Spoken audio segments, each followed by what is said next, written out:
Microphone's on. Call to order Board of Zoning Appeals for Monday, April 24th, 2023. First item on the agenda is the approval of the minutes from the April 10th meeting.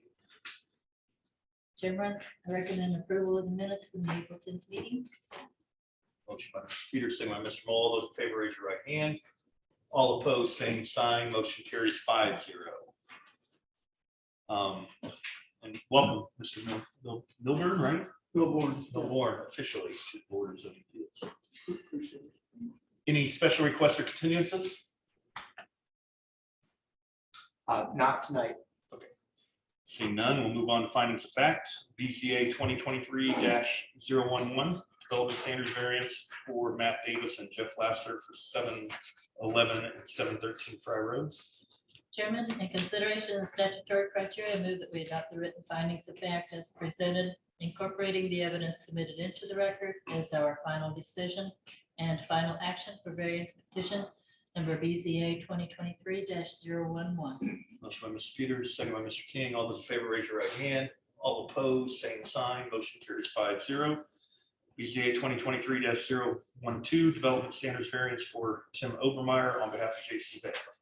Mr. Chairman, in consideration of the statutory criteria, I move that we adopt the written findings of fact as presented, incorporating the evidence submitted into the record as our final decision and final action for variance petition number BZA 2023-012. Motion by Mr. King, second by Mr. Moll. All those in favor, raise your right hand. All opposed, same sign. That motion carries 5-0. BCA 2023-013, development standards variance for petitioner Jim Hill on behalf of Vista Hills Animal Hospital. Mr. Chairman, in consideration of statutory criteria, I move that we adopt the written findings of fact as presented, incorporating the evidence submitted into record as our final decision and final action for variance petition number BCA 2023-013.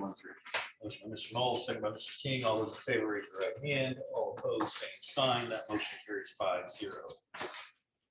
Next up is old business. We have BCA 2023-010, development standards variance for petitioner Chris Magnus, requesting relief from Unified Development Ordinance, section 10.3-14 for single family residential building, exterior materials to allow the use of metal siding and allow relief from 10-3-14. So those wishing to present, please stand and be sworn in. Do you swear on copies of perjury?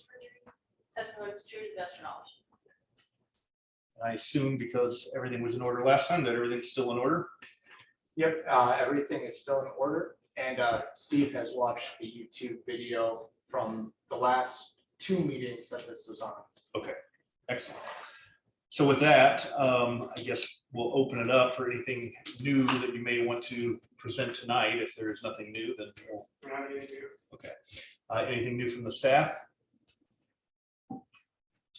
Nothing new, just the statement that was in our staff report.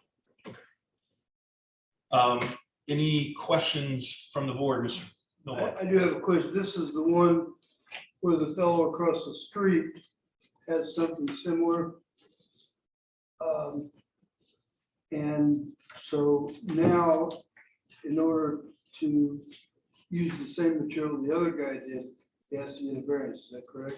It's correct. So Do we it's know- slightly different in that across the street, correct me if I'm wrong in my recollection of this, across the street was simply a pole barn with metal trim, and they are constructing a barn slash house or a barn dominium type house, correct? With wanting to use same type of metal material for that.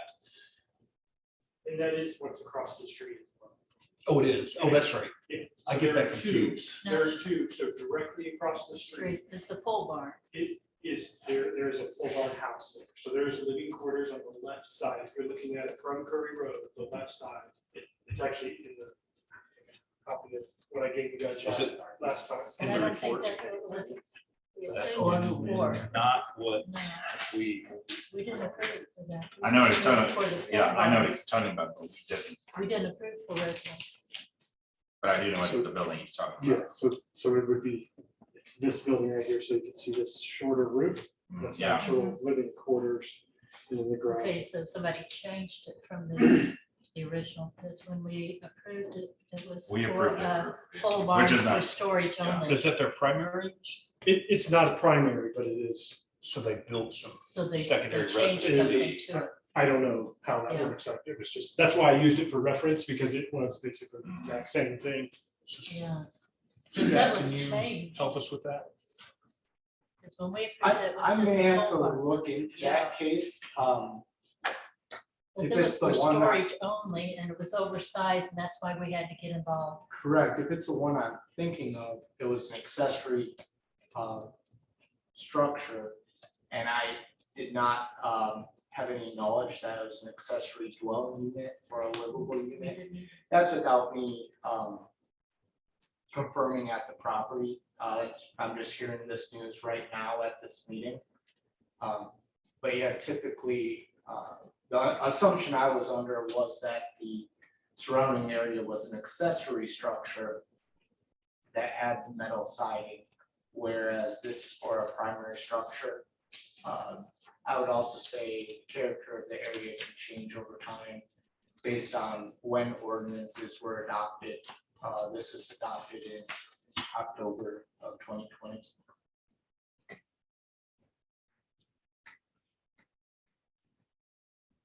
So yes, this is that specific docket. So the building across the street was not a primary residence, whereas this will be primary residence. And the gentleman across the street or lady did or did not have to get a variance. They did, yes. Do The, you know what the date was on that one? But the variance had to do with the size of the accessory building was over a certain size compared with the And- primary structure. Yeah, so I think it was for the size. We allow steel on an accessory structure that's over 300 square feet if they use a masonry wainscot. I was gonna say there was a variance for the masonry.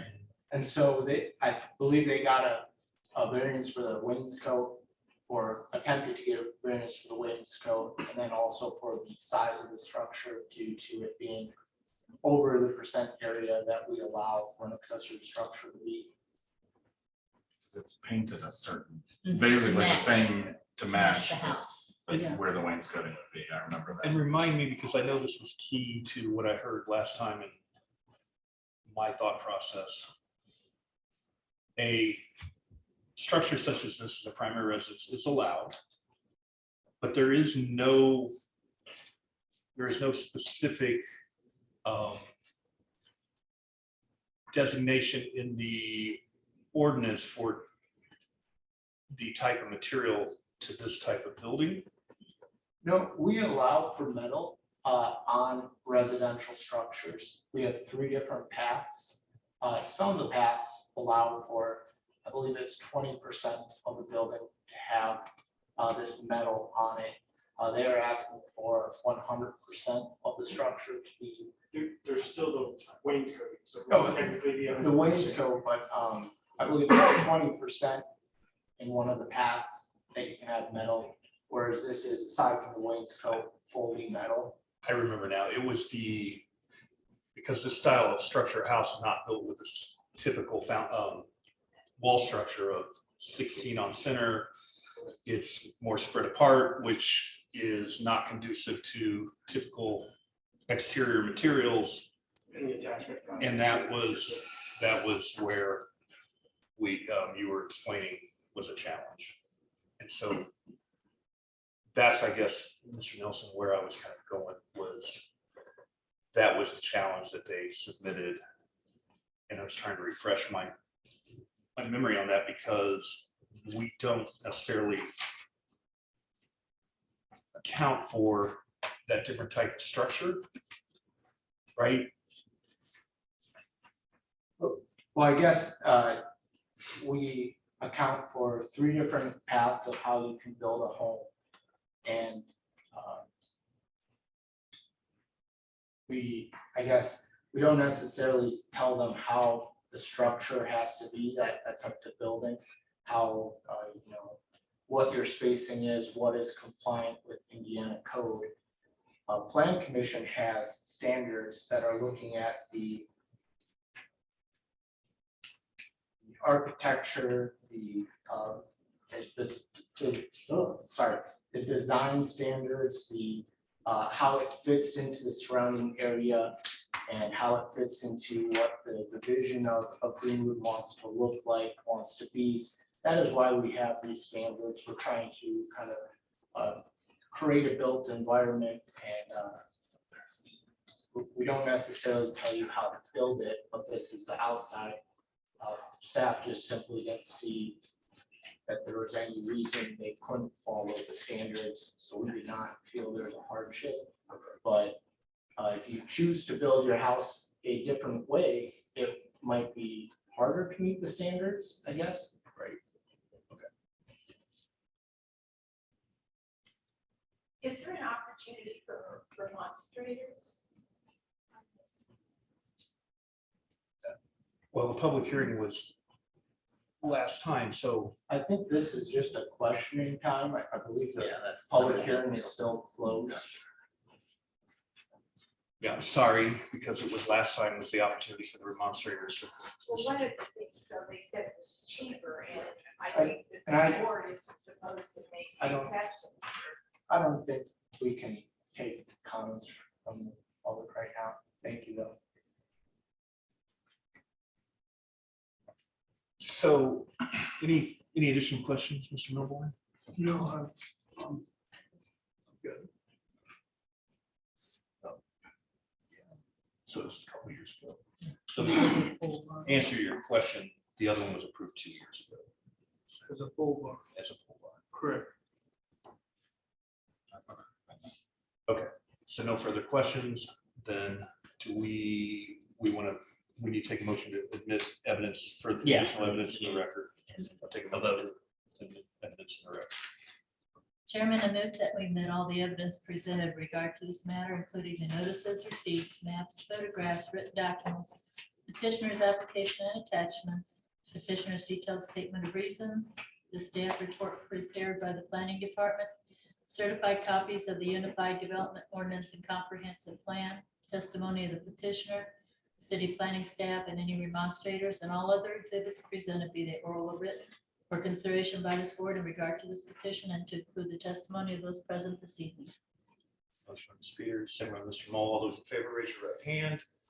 All opposed, same sign. So you're voting against admitting the evidence? Oh, Sorry. no, I'm sorry. Okay, I just wanted to clarify because I know first time here, so. Yeah. Yeah, so, all right, all those in favor of admitting the evidence, raise your right hand. All opposed, same sign. That motion carries 5-0. I have a question because the ballot I have is mine from last time that's already filled out. You would need a new ballot. So the past ballots. are here. And if you guys get new ballots I got for a new this, one. mine is the old one. So I will need, Done anything, so guess I'm good. so Yeah, mine's new. Mine's blank. hers blank. One of you guys are upstairs to make some copies. Yeah, that's the other one. This is too bad. How many do we need? Rick will grab- How many we need? I need one, You'll need one too. 2, He needs one. 3. We need 3. I'll make it. We'll make Just in extras. Yeah. Okay, right back. Those people need one also for docket 15. He's got that You one. got that one? Okay. This November 10th. That's what I did. Oh, you got it. I didn't I'm agree. just gonna- Thanks. Did not? Okay. Do we need to wait for the You'll have- Yeah, we need to. And we just send it back. Move on. Well, 15, one, or, I mean, it should. We'll take give it should Stevie take long her to- 2 minutes here. Bear with us while we No problem. give her time to do that.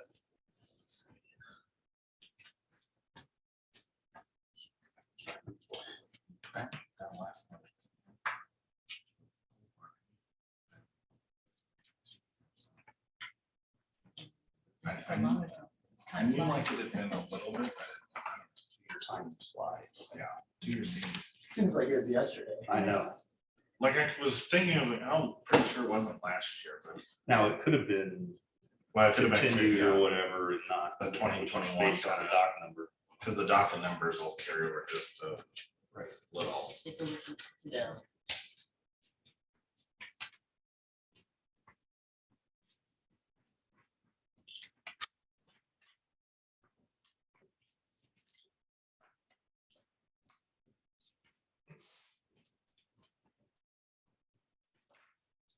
no more, since you are new to this, so what'll happen is they'll make a motion to either approve or deny the request.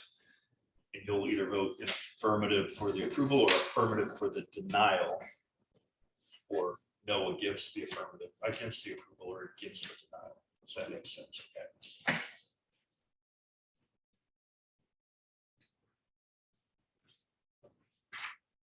You trying to steal my training thunder? Just- What's on I've the been agenda? doing this a little bit. I know Yeah. the first time it was very confusing. I appreciate that. It's easy when you hear it, you're like, oh yeah, that makes perfect sense. And you get up here. No. Huh? Wait, Huh? wait, Yeah.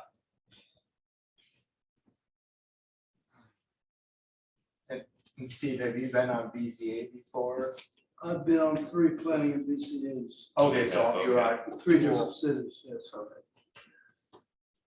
So not totally new to you at all. No, Very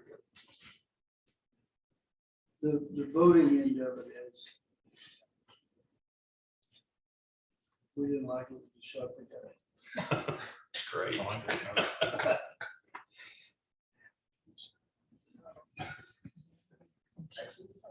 Yeah. I kind of just. Actually, Arkansas. Columbus, Ohio, Arkansas.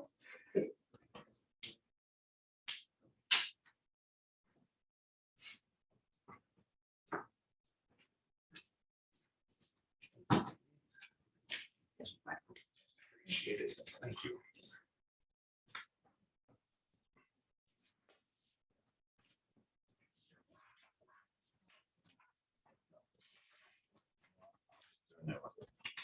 It's probably safe. There's two. Okay, so there are two requests here. The first is to allow the use of metal siding, the second is to allow the use of metal trim. So I'll start with request number 1, to allow the use of metal siding. Mr. Chairman, I move we approve the request, with the condition that the final plan shall substantially conform to the existing building elevations depicted in Exhibit C. A motion to approve with the one condition. A second, I'll second, so we can vote on. second by Mrs. Peters. So the motion is to approve with the condition. All those in favor, raise your right hand. All opposed, same sign. That motion is denied 3-2.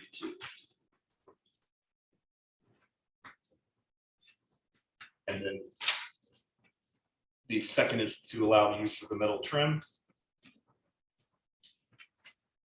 Chairman, I move we approve the use of metal trim following the conditions as before. Motion to approve with the one condition for metal trim. I'll second. Second by Mr. King. All those in favor, raise your right hand. All opposed, same sign. That motion is denied 3-2.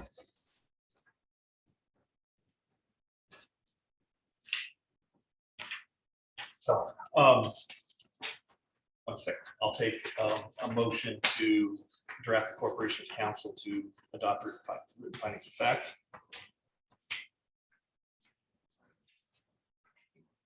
Mr. Chairman, having considered the statutory criteria, I move that we direct the Corporation Counsel's Office to draft written findings of fact regarding our decision on the variance request presented in variance petition number BZA 2023-010.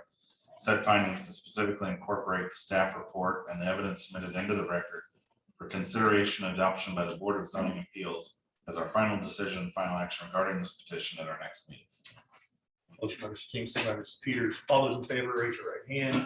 All opposed, same sign. That motion carries 5-0. So obviously you can't move forward at this point in time. You can work with staff, see if there's anything, amendments you can make or try to come back. Or find something that doesn't require you to get the variance. Thank you, sir. Any old business from the floor? Seeing none, moving on to new business, DCA 2023-015, a development standards variance for Graham Road and East Main Street. Petitioner is Russell Brown on behalf of Quick Trip.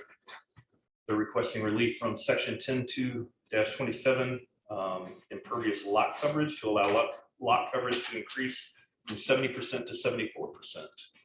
Is everything in order? Yes, everything's in order for this petition and in our file. And, Mr. Foster? And I would move to admit the certified copy of Unified Development Ordinance into the record, sir. All right, in that case, anyone wishing to testify, please stand and be sworn in by our secretary. Perjury, testimony of street of knowledge. I do.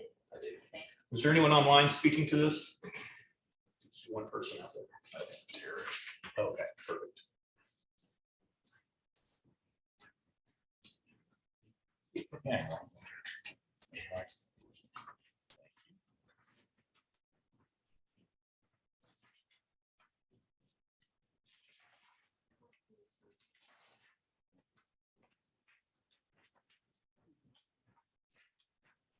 For the record, I'd like to clarify, it is to go to 76.7%.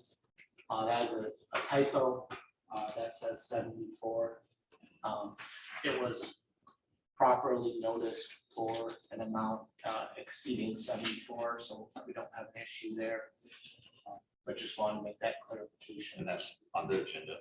Yeah, the staff report's correct. The agenda is just a typo of 74. I recall that from the report, actually, so thank you for that clarification. And also, I think the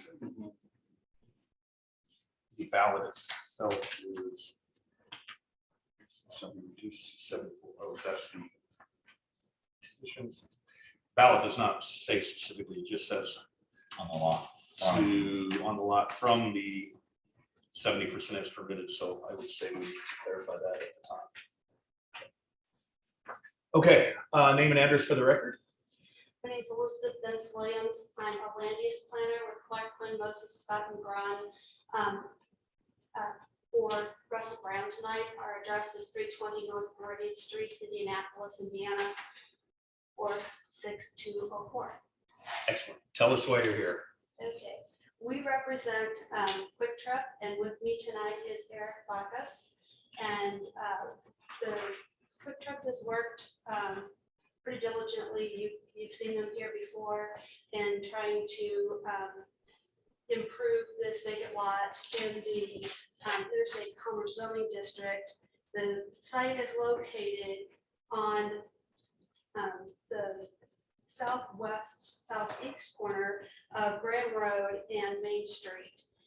And when the notice was first publicized, it was for 72.2%. There's been a lot happened since they filed this petition. And at this point, as was already mentioned, it's 76.7. Many times when you're looking for a variance of development standards, you're looking for that practical difficulty of why that can't be met. And our specific thing that we're here for tonight is the impervious surface ratio. The drawing that I gave you is kind of busy with a lot of colors, but I thought it would still be easier to kind of read you through some of that. It does show, I've turned it around so all the printing is upside down, but north is north on this drawing. So practical difficulties. When you're developing a lot and there's no other improvements on it, many times when you have street frontages, it creates buffers, yards, curb cuts, all those things that eat into your lot, and it does make it more difficult to develop. In this case, we have two arterials on the east and south, and then on the north and west, we have two private streets. So the right of way that, sorry, I said that all wrong. Anyway, the right of way for the two arterials, Main and Graham, is shown in gray, and that's in your staff report as well. The private streets are to the south and the east, and the yellow marking on there is important because that delineates 10,679 square feet. The difficulty on this side is that the property line goes out to the center line of those private streets. So that yellow area, that 10,000 square feet, counts as impervious surface, although it's nothing that they're improving for the development of Quick Trip. Then when you look further, The pink lines that you're seeing on there are the sidewalks. And you can see on like the Graham Road side, that sidewalk is within, that proposed the right way that's going to be taken. The sidewalks on the other private streets are outside of the impervious surface. So we're adding, in order to provide the sidewalks, we're adding more impervious surface.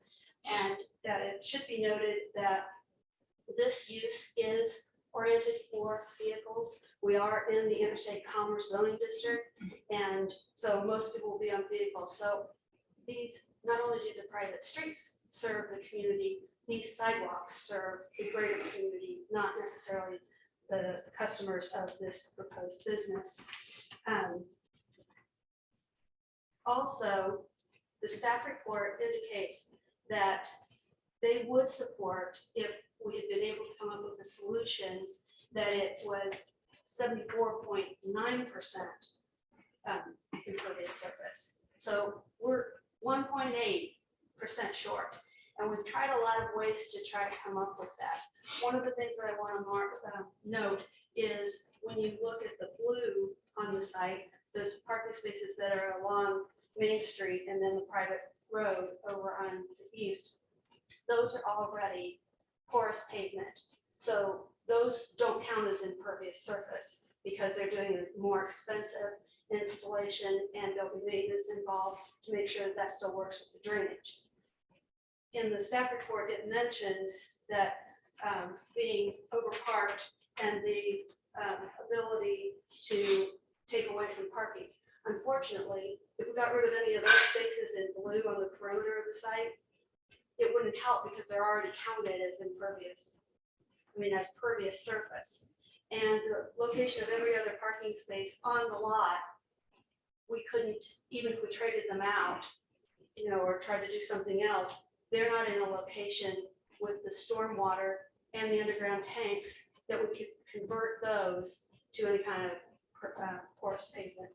And Quick Trip, like a lot of the new nicer places to stop and get your gas and get something to eat, they have, they really know their customers and what they need as far as that. And I'm going a little bit aside and I apologize, but that number of parking spaces, because they have a lot of, ready to go, what we would call fast food that you can go in and pick up, a lot of fresh market things and grocery items, those type of things. And if you have been to one, it's very nice. They're meeting all the architectural standards, including the glass and the requirements that you have to make it more appropriate and good.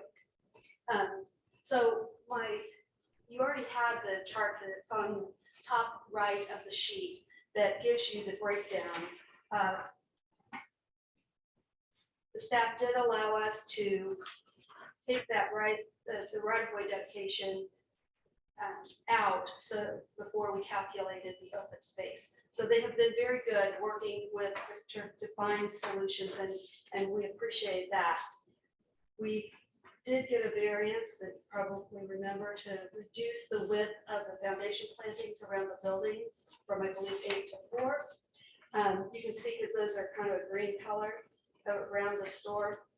But part of that condition was that the number of plant materials and species would be planted on the site, and that has been done in the landscape plan. So it'll be a very robust landscape plan. And you can see with those little squares that are around there for the foundation planting, if we did go back and provide 8 feet, that is like less than like 1/10% of where we need to get. When we look at the sidewalks, that's 2.1% if we weren't putting sidewalks in. If you look at that yellow area, as I said already, that's 10,000 square feet. So there've been a lot of attempts to try to get this back. There were earlier site plans that showed in this northwest corner more parking, which was taken out to provide more green space and to bring that down. If this variance isn't granted, the only solution probably at this point would not be a good thing for the community or Quick Trip, because the only place that we could probably do anything is to take out diesel lane and a pumping area. And if you do that, their statistics of how many customers they have and based on their market studies, could then have stacking of those diesel users out into the private street and even public right of way. So we think that with all of the improvements that they did make, and many of them with staff's help, that we're very close. And we would ask you to recognize that it is a practical difficulty. There are several on this site. It's made it more difficult to design, more difficult to get to this point. And we would ask that you incorporate, I didn't go through all the findings because they're in your staff report, and I know you've looked at those in detail. Please incorporate those into the record, and we ask for your favorable recommendation. And we are here to answer any questions you might have, or if I missed anything. Mr. Foster, as far as the other, if she's saying that what is written is what she wants to admit into the record, do we need to have her verbalize You those? still need to have it. All right, so we are going to go through. And can you spell your last name? Elizabeth, that's Bentz Williams. We're going to go through the other statement of reasons if you have them. Absolutely. So number one, the approval will not be injurious to the public health, safety, morals, and general welfare of the community because. To paraphrase, the improvements do require, do provide for adequate maneuvering, parking, loading areas on the site. The lessening of the impervious surface available is only going to affect anybody that's on-site and interior to the lot. It is, they are providing full landscape yards around the lot and sidewalks. So there really aren't any off-site impacts that would negatively impact the public health, safety, or welfare, and morals of the community. Number two, the use and value of the area adjacent to the property included in the variance will not be affected in a substantially adverse manner because. What we're asking for in terms of impervious surface is centered on this site. As I mentioned previously, if we do not have the variance granted, then it could actually provide some consequences and negative impacts for the surrounding property owners. And then number three, which you've already addressed, but I'll give you a chance here if you want to add anything else to the strict application of the terms of zoning ordinance will result in practical difficulties in the use of the property because. I think just to reiterate that besides the sidewalks and these private streets do serve the greater good, Quick Trip is anxious to be a good corporate citizen and neighbor in this area. And then I'll take number four, which is not regulated under Indiana Code 8-21-10-3 for hazard air navigation. Anything else to add before I see anyone else wishing to speak to this from the floor? If not, staff, any comments? Yes, we do. And Rick here to kind of start it off. We'll take team this one as well. Yeah, so few things. Just first off, when she mentioned the landscaping, I think variance she referred to it as, just for clarification, that was a waiver that was through Plan Commission. So if anyone was thrown off by that, that was just what it was. So it's through Plan Commission, but yes, that was approved. And then also they were public notice for 77.2%, which was slightly higher than what they're actually doing at 76.7, because there were some adjustments that went on during this process. Just to add to it, I think that was pretty extensive and got a lot of it covered, but yes, that they were prior to the dedication, they would still be 1.8% over what their impervious surface would be allowed. After that right of way is taken by the city, that's when they would actually be up to 74.9. That's because we're taking green space in the right of way. So we were going to be supported if they would have been able to get that 1.8% taken out prior to. And then since we were kind of creating that hardship of taking that green space, we would have then been supportive of the variance once the right of way was taken and accounted for. So I think that's a pretty good summary. One of the things I'll point out is they have reduced a lot of their impervious surface area with the permeable pavement. I think likely the intent of the ordinance was to preserve green space. A lot of ordinances refer to it as a green space percentage.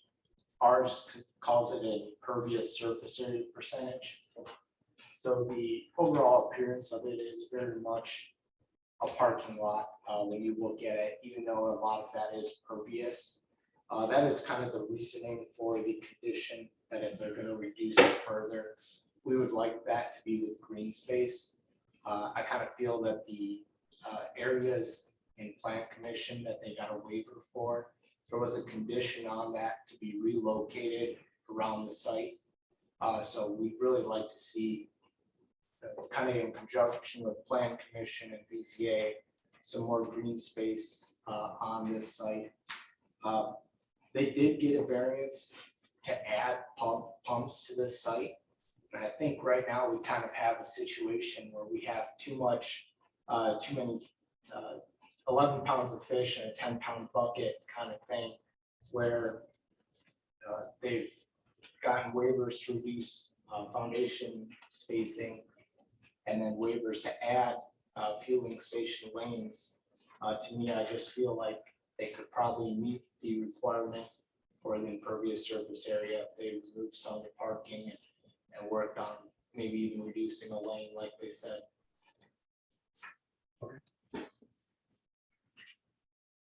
You have 5 minutes if you wish to respond to that.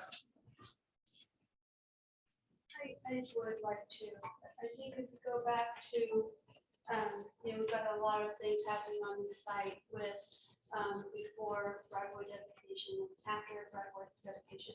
And if you take those things and you take away, any number of these things, we don't need a variance at all. If the property line wasn't in the middle of the private street and it was, normally sidewalks go into rights of way, we wouldn't need it.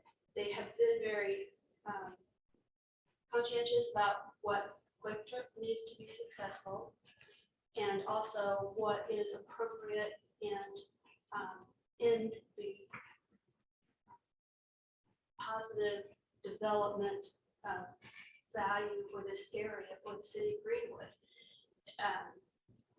To put more green space, I almost made a copy of the landscape plan, but it is very nice. It will be very heavily buffered. You can see because this got widened up. We're not trying to cram things on the site because the aisle widths are to provide smooth movement through the site, and they are actually larger than required. So it's not like all the minimums became maximum. And when we look at that, we are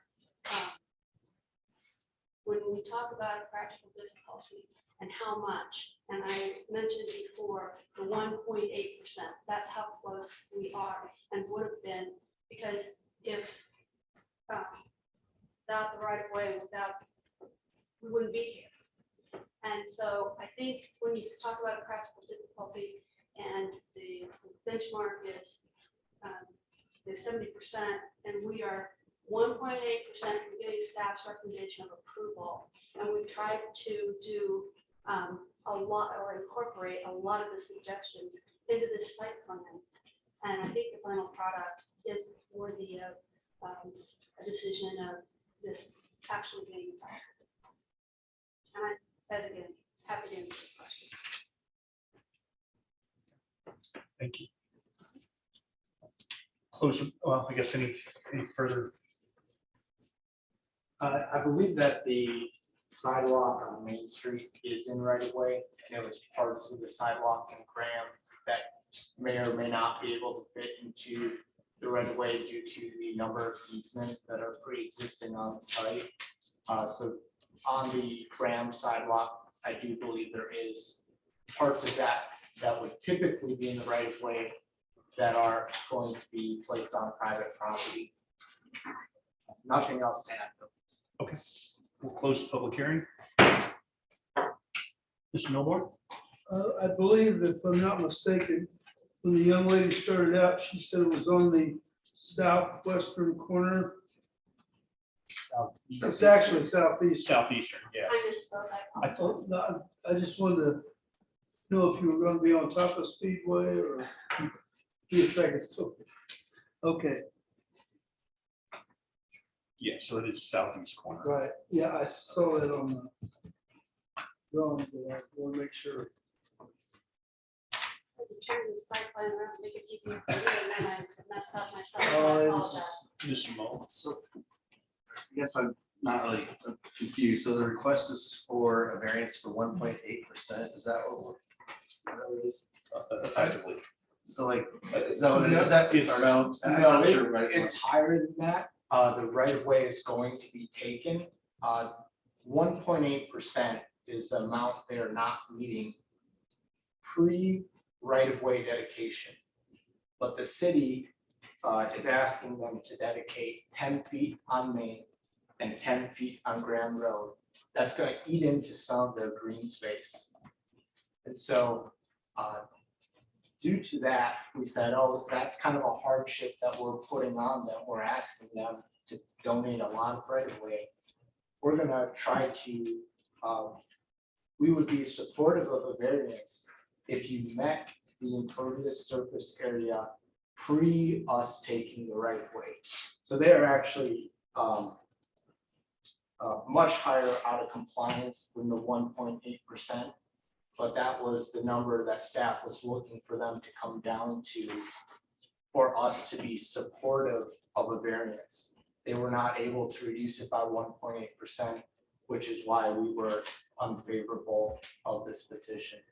So it's like 1.8%. Is that like the parking spot for a car, or what does that usually equate to? I Just just, like 32. because I mean, I'm just curious, because I mean. I It's just, 160,000 square feet, right? 161,000 roughly. So it's like 3,200 square feet for 2%. Sure. Yeah. I mean, it's So, okay so with me. so if you, just kind of to elucidate this, if you were to take away how it sits today after the right-of-way dedication, the multi-use paths that are mandated by ordinance, we are not here for a variance. So if we were able to exclude what is mandated by ordinance as far as multi-use paths go, after the right-of-way dedication, we are at 69.8. Okay. So we're not here for a variance. So you're talking about the sidewalk area and everything, Correct. puts it up over the 70. That is correct. Can I say Alternatively, something? I'm sorry. No, that's okay. I think it's getting, and I know, but I've got a map with all kinds of colors and that sort of thing on it. But I think that if we had not had to do the right-of-way dedication, we would be here because then we'd be back to the 1.8%.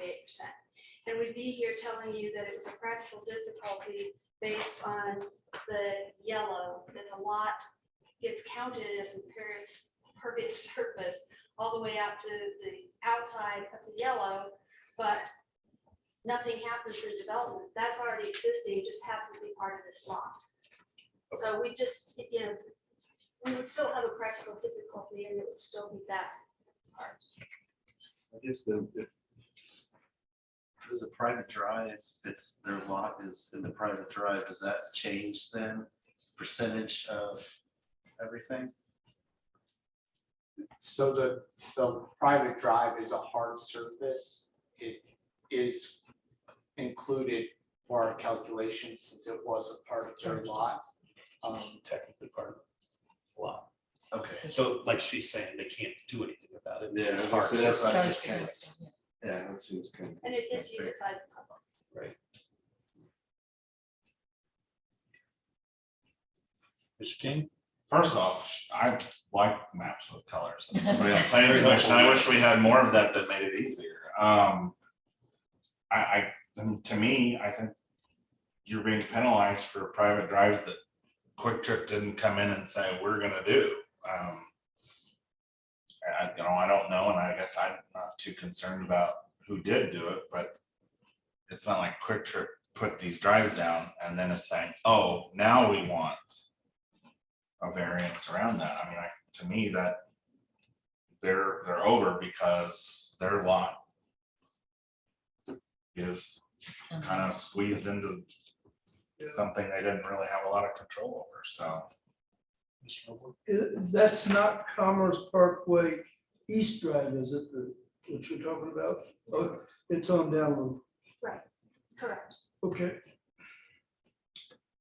Ms. Peters? No, I think they addressed everything I have. Yeah, I mean, I'll be honest, coming in, I wondered the same thing about the parking spots until you explained that the parking spots that would be up for taking are already part of the equation. So it does no additional good. I understand there've been some concessions here, but I feel like Quick Trip is putting its best foot forward to try to make this as compliant as possible. So I appreciate the testimony, and we have a lot to consider. Take a motion to admit all the evidence in the record. Chairman, I move that we admit all the evidence presented in regard to this matter, including the notices, receipts, maps, photographs, written documents, petitioner's application and attachments, petitioner's detailed statement of reasons, the staff report prepared by the planning department, certified copies of the Unified Development Ordinance and Comprehensive Plan, testimony of the petitioner, city planning staff, and any remonstrators and all other exhibits presented, be they oral or written, for consideration by this board in regard to this petition, and to include the testimony of those present this evening. Motion by Mrs. Peters, second by Mr. Knoll. All those in favor, raise your right hand. All opposed, same sign. That motion carries 5-0. Take a motion on the docket itself to increase the impervious lot coverage area on the lot from 70% to 76.7%. That is correct, right? Yes, that is correct. There's been a lot of moving around. If that is the correct number right now. The ballot says to increase it from 70%. But it doesn't say to what. It No, just says this to. is increasing. Right. And I think This that is where was, you get your consideration. I So, think that was left open because it was changing by the minute.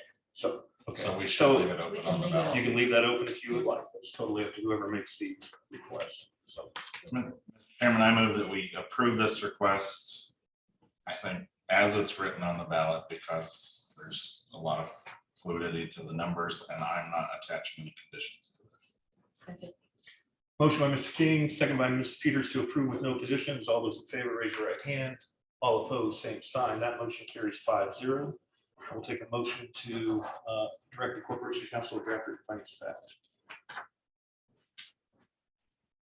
Mr. Chairman, having considered the statutory criteria, I move that we direct the Corporation's Council Office to draft written findings of fact regarding our decision on the variance request presented in variance petition number BZA 2023-015.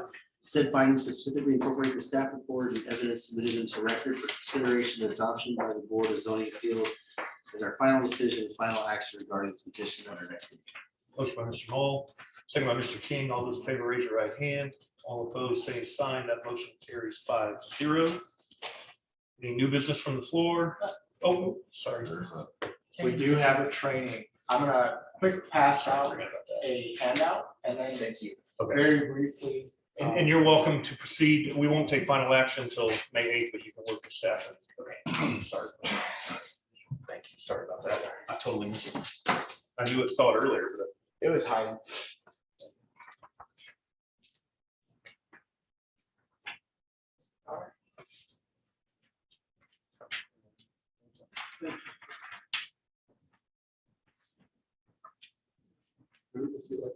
Yes.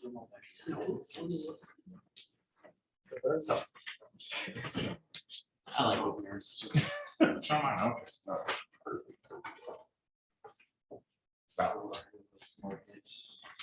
Well, just to jump into it, tonight I am sharing with you a document, it's online called Chapter 2 Basic Zoning Administration from Citizens Planners Guide.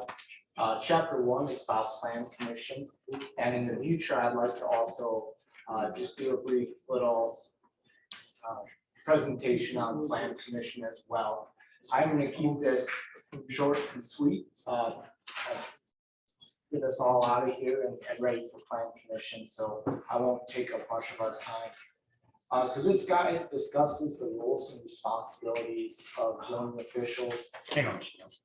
I'm so sorry. Oh, no, you're I'm fine. just showing them what to. Yeah, I just want to make sure everything's, you're good.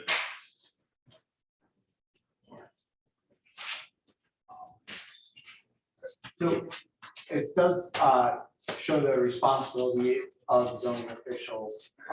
It helps them to become more transparent, effective, and just talks more about the role that they play in ensuring our zoning process is fair.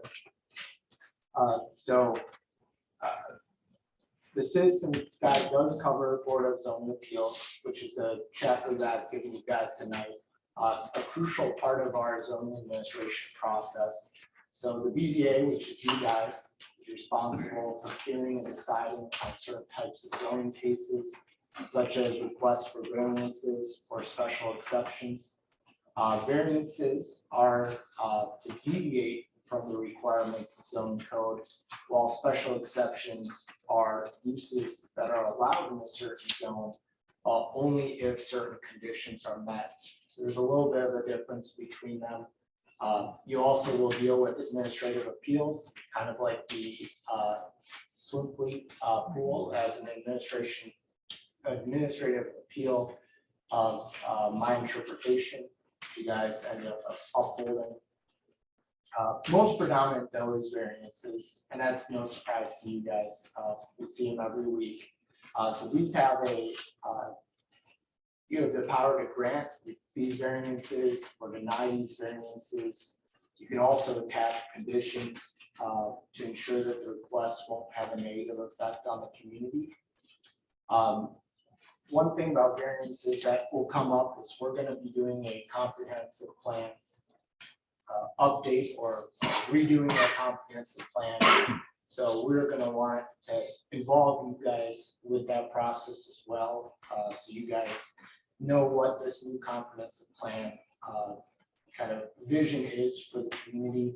Because one of the things about the variances is they do have the potential to hinder the comprehensive plan by allowing things that don't represent the desires of Greenwood and our community.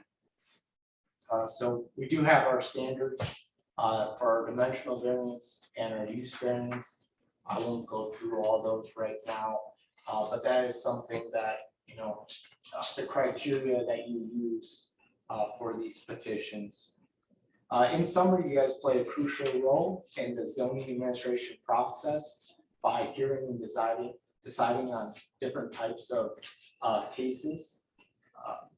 Encourage you guys to do a little homework, read through the packet. There's a little quiz in there. The answers are pretty playful. They're not meant to stump you. And then just, you know, throughout the year, we're going to try to kind of bring back some of the training.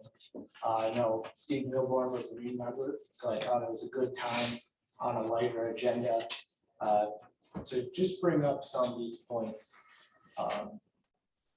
In the future, I might get a PowerPoint or something thrown together, but for now, we're just doing a little handout and some light reading, but we appreciate what you guys do for the city of Greenwood. Thank you. If you guys have any questions, also, you're always welcome to reach out to our office. I'm happy to sit down with any of you to talk about BZA and what it entails. So don't be a stranger. We're here to help you guys work together. Appreciate it. This is first time I've seen something like it in many years. I think looking back on just like a basic overview of BZA, it was either 2002 or 2004, but there has been subsequent trainings, but they've been more tailored to a specific topic. Right. So there's 10 chapters in total. This is chapter 2. We went a little out of order, but hopefully by the end of the year, or maybe next year, we'll have 10 done, but I'll look for lighter agendas and I'll keep it short. Any comments or questions for staff? Any new business from the floor? Seeing none, any announcements? Next week, we do have a couple people that will be unable to be Next present, time. Yes. or next time, On the 8th. I always say next week. On May 8th, I should say. Is that both not in person and not over Zoom? Yeah, I will be able to do either. Are all, so Ms. Peters, you're good? I'm As good. far as I know. You're good. And Mr. Milborn, you'll be here? Yep. So you'll have 3. We will have 3, so we do have a case that's being continued to that meeting date.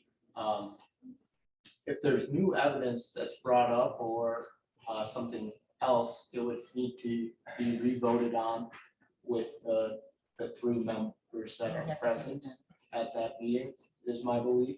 But if no new information is presented, it's my understanding that if Mr. Milborn does watch the previous ones, you could possibly just open up that vote for him. That we may have to ask the petitioner what they're comfortable with as well. I know they expressed they had some new information. So if they present new information in front of the 3 members, it would have to have a unanimous vote to pass, is that correct? Yes. Either way, unanimous for or against, but Yes, it would have to be unanimous. We would want all the members voting to have the same information. thank you for that. Mr. Foster, any announcements? Nothing, city. Saying now, I'll take a motion to adjourn.